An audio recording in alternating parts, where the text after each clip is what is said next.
Shalom jemaat Tuhan di Bali. Saya berharap setiap kita dalam keadaan baik. Jemaat yang dikasihi Tuhan, hari ini saya ingin menyampaikan tema yaitu persekutuan dalam keluarga. Nah, keluarga dalam tanda kutip ya, Nah, waktu yang lalu saya mengingatkan bahwa COVID ini bukan dari Tuhan. Di dalam proses ini Tuhan memakai COVID, Tuhan izinkan COVID untuk supaya kita belajar apa yang Tuhan ingin kerjakan. Apa yang menjadi keinginan Tuhan, rencana Tuhan atas setiap kehidupan kita orang percaya. Saya mengingatkan setiap kita, mari kita melihat apa yang tertulis dalam kitab Efesus 1 ayat 17.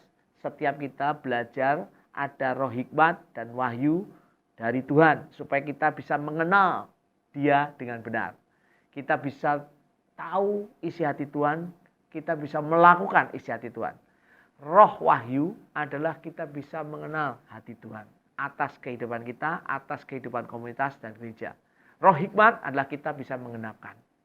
Nah, di dalam proses itu juga hari ini entah Bapak Ibu Saudara sekalian beribadah pagi hari, siang, atau sore, atau bahkan malam, saya berharap setiap kita dalam keadaan sehat seutuhnya. Sehat yang paling utama rohani kita, hubungan kita dengan Tuhan. Pikiran, perasaan kita, dan juga fisik kita. Saya berharap setiap kita tetap di rumah. Karena di rumah ini kata-kata penting. Tetap di rumah adalah kita berhubungan dengan Tuhan. Saya pribadi di rumah dalam konteks keluarga. Nah, saya balik lagi. Waktu yang lalu kita diingatkan sebagai penatua, sebagai pemimpin mengingatkan jemaat di Pulau Bali ini bahwa kita akan dikembalikan pada pola hidup jemaat mula-mula. COVID membuat kita tinggal di rumah. Nah, rumah ini apa? Nah, kita kaitkan dengan Kisah Rasul 2 ayat 41-47 dan Kisah Rasul 4 ayat 32-37. Nah, di dalam Kisah Rasul 2:42 kita diingatkan bahwa jemaat itu ada 4 pola hidup. Bertekun katanya. Bertekun. Di dalam pengajaran Rasul, di dalam persekutuan, di dalam memecahkan roti, di dalam berdoa. Nah, bertekun itu terus menerus. Saya percaya kondisi yang kita alami, ibadah yang semacam kita alami hari ini akan terus menerus. Artinya kita diberi kesempatan untuk melanjutkan proses kita. Supaya kita terus menerus bertekun. Nah, khusus hari ini saya ingin membicarakan tentang persekutuan. Di dalam konteks rumah. Rumah dalam konteks kita dengan keluarga kita, keluarga inti kita, ayah, ibu, anak. Juga persekutuan dalam konteks keluarga, artinya komunitas. Komsel, bisa kelompok pembinaan, pemuritan, atau pembapaan. Nah, saya percaya di dalam Kisah Rasul 2 kita bertemu dalam persekutuan, kita diingatkan bahwa keluarga itu penting. Allah pertama kali melalui Adam dan Hawa menciptakan keluarga. Menciptakan institusi keluarga. Memang dalam konteks itu ayah dan ibu. Ayah, ibu, anak. Keluarga yang nanti saya bahas ini bukan hanya tentang keluarga daging kita. Keluarga kerohanian kita. Keluarga dalam konteks, dalam bentuk komunitas kita. Mentoring kita. Nah, saya ingin mengingatkan pada setiap kita bahwa ini adalah proses yang sangat penting. Di dalam proses ini kita akan belajar 2 hal. Keluarga dalam bentuk keluarga inti kita, keluarga dalam bentuk komunitas. Dan saya akan memanggil 2 sahabat. Yang pertama, Mistrik. Kami sebut Miss karena dia bekerja sebagai guru di Sekolah Tunas Bangsa. Biasa beribadah di ibadah kedua di Denpasar. Yang kedua adalah Bro Ethan. Ya, dia biasa beribadah di BRIK. Saya akan meminta mereka untuk bersama-sama dengan kita di studio kita ini.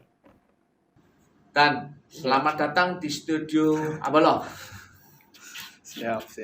BRIK, selamat datang di studio Abalo. Ya. Nah, Tan, aku mau ke kamu dulu nih, Tan. Apa yang kamu lakukan atau apa yang kau lakukan selama COVID di rumah ini? Selama ya dibilang lockdown ya, Nah, di rumah banyakan sih lebih ya di rumah lebih bantu orang tua, nyapu, ngepel, nyuci. oke. Terus sisanya ya banyakan ya kalau saya bosan ya habisin buat main game Oke. atau enggak ya saya istirahat tidur. Tidur. Iya. Ngomong-ngomong bosen nggak gitu? Ya jujur sih ya bosan sih Om. Tapi kan kita juga nggak boleh ngumpul-ngumpul juga kan ya. Iya betul. Gitu sih. Oke. Dengan kondisi kamu di rumah terus ini, ketemu keluarga dan sebagainya ini, apa yang Tuhan ajar selama masa-masa ini? Ya lebih bersyukur lah maksudnya kondisi dimana juga masih bisa hidup lah, masih bisa ketemu keluarga juga sih Mas. Lebih bersyukur aja dalam keadaan kondisi yang saya masih rasakan setiap hari. Oke. Kamu nggak pernah bosen gitu? Bosan ya secara manusiawi sih bosan Om. Maksudnya kan kita cuman kegiatan yang setiap hari kita lakukan terus menerus sudah sampai berapa bulan lagi kan ya. Betul. Nah, cara ngatasi bosenmu apa? Cari kegiatan sih. Saya kegiatan. Misalnya? Kalau nggak ya bersih-bersih rumah, main game, Oke. saat tidur atau nggak saya kerjain apa, bersihin alat musik, main musik, atau kayak kemarin ada lagi tren-tren sepeda, saya ngecat ulang lagi sepeda gitu. Sepeda. Iya. Oke. Kamu ketemu papa mama kan kalian bertiga toh ya? Iya. Itu dengan 2 bulan sekali ada konflik nggak kira-kira itu? Kayaknya nggak mungkin 2 bulan sih Om, pasti. Oh sorry 3 bulan setengah, sorry. Iya lebih ya pasti ada lah maksudnya. Nggak mungkin setiap hari juga sih maksudnya, tapi sehari 2 hari ada maksudnya, tapi ya diselesainya cepat, nggak sampai berlarut-larut gitu. Oke. Nah, saya mau dengar dari proses keluarga ini. Saya dengar kan kamu baru dapat SIM ya? Ya. Bulan apa dapatnya? Juni kemarin. Oke. Saya bahkan dengar kamu selama ini tidak naik motor walaupun kamu sudah bisa naik motor. Iya. Kok bisa gitu, kenapa itu? Padahal kan banyak orang berkata, apalagi ada di sini diizinkan orang pakai motor katanya karena polisi nggak masalah. Berarti gimana sih? Ya ini juga aturan dari keluarga juga ya maksudnya. Jangan ngelanggar lah maksudnya. Jadi ya saya juga harus taat juga sama papa, walaupun dimana satu kondisi ya saya juga ngeluh dong maksudnya kayak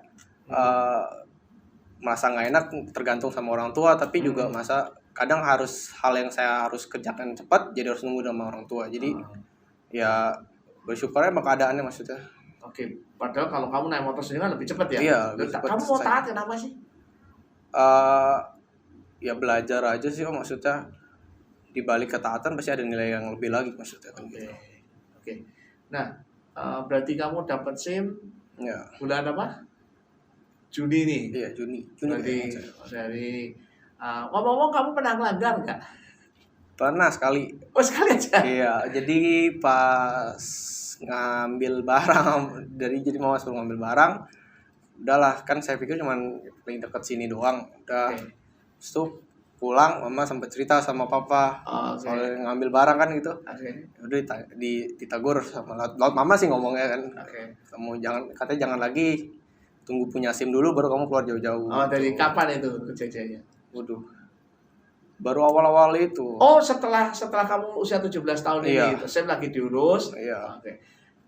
Pertanyaannya begini, menurut kamu membayangkan hubungan kamu dengan keluarga apa sih? Menurut kamu baik, kalau kamu boleh memberi nilai 1 sampai 10 berapa sih hubunganmu dengan ayah itu? 10 sih nggak mungkin maksudnya. Pasti ada konflik ya. 9, 8, 9 lah. 8, 9. Oke, good. Nah, kembali ke Mistrik. Saya dengar waktu lalu ada kesulitan ya. Terus saya dengar Komsel membantu, betul ya? Iya Kak. Boleh cerita nggak apa sih itu? Ya, di tengah pandemi ini memang saya mengalami kesulitan yang memungkinkan saya harus pindah kos gitu. Karena ada masalah pribadi, saya harus pindah kos. Dan kebetulan memang saya tidak ada keuangan ya seperti itu. Jadi saya ditolong dengan kakak rohani saya untuk sementara bisa tinggal di rumahnya seperti itu. Iya, sampai nanti saya menemukan kos yang baru seperti itu. Pertanyaannya, kok kamu bisa deket sama Komsel? Apa sih rahasianya kalau boleh tahu? Tiba-tiba ditolong. Ada banyak orang keluh, saya nggak ditolong tuh. Aku apa sih rahasianya kamu bisa ditolong tuh kira-kira? Ya, karena saya memiliki hubungan yang baik ya Kak dengan Maksudnya Komsel, hubungan baik dengan komunitas yang seiman juga di luar Komsel, dan hubungan yang baik juga dengan kakak rohani. Oke, hubungan tuh maksudnya apa? Terbuka masalah pribadi seperti itu. Oke. Dan saya memang tidak bisa menyelesaikan masalah pribadi saya, jadi saya terbuka dan kakak rohani dan teman-teman saya memberikan penguatan dan mereka bahkan memberikan support ya seperti itu. Oke, kamu cerita, oh gue punya masalah nih dan mau pindah kos, tapi nggak punya duit. Kamu nggak malu tuh cerita, kan kesannya ngemis tuh. Karena kan terbuka Kak, jadi karena terbuka itu makanya saya dapatkan kekuatan, dapat bagaimana solusinya. Oke, gitu kamu sih. dibantu apa saja? Satu. Yang penting yang pertama pasti karena tempat tinggal ya Kak. Oh, berarti kamu keluar belum dapat kos, pindah ke kakak pindah kamu. kakak Terus rohani. kamu dibantu apa lagi? Mungkin saya dikasih makan, diberi makan, iya. Boleh tuh catat namanya, saya mau ke sana. Oke, terus. Dan ada memberi juga keuangan. Oke, dalam keuangan support, juga. Ya. Oke. Nah, ini ada dua contoh yang baik. Apa yang ingin saya simpulkan dari beberapa proses ini? Kita memberikan proses yang sangat baik. Hubungan di dalam keluarga ayah ibu menjadi kuat ketika kita bisa berkomunikasi. Eten dengan Pak Beni dan Ibu Ayung sudah terbuka karena keluarga nggak bisa tertutup. Mereka belajar berbicara, betul ya? Apa yang dilakukan? Bicara, diskusi, debat tadi debat gitu ya. Debatnya apa? Debat apa? Ya masalahnya ya masalah dalam rumah aja. Rumah ya. Nah, berdebat, diskusi, saling cerita. Nah, apa yang menjadi hal yang lebih baik? Saya kira adalah mereka berdiskusi, ngobrol, debat supaya komunikasi mereka lebih baik. Persekutuan di dalam keluarga adalah berkomunikasi terbuka karena memang sudah terbuka. Yang kedua, mencari komunikasi yang lebih baik. Kalau trik dikatakan tadi apa? Saya mulai terbuka, cerita. Nah, kenapa di dalam komunitas, sel, keluarga, komunitas kita tidak berfungsi dengan baik? Trik memberikan masukan yang baik. Dia mulai terbuka. Nah, beda dengan di keluarga. Kalau di sini kita belajar terbuka, baru ada komunikasi. Nggak punya duit, pindah kos, butuh sesuatu. Dan luar biasa saya appreciate di Komselnya Triti, Komselnya Kak siapa? Kamu tuh ya? Bukan, Kakak Rohani. Kakak Rohani, Komselnya mana nih? Komsel kamu, oh jadi Komsel kamu PKS ya? Thank you banget, Anda memberi contoh yang bagus. Terima kasih Bang. Nah saya percaya ketika kita membangun persekutuan yang benar, keterbukaan, dan di situ apa yang kita lihat di komunitas keluarga maupun komunitas sel kita akan terjadi kasih. Kasih inilah kata ganti orang percaya pada jemaat Muhammad.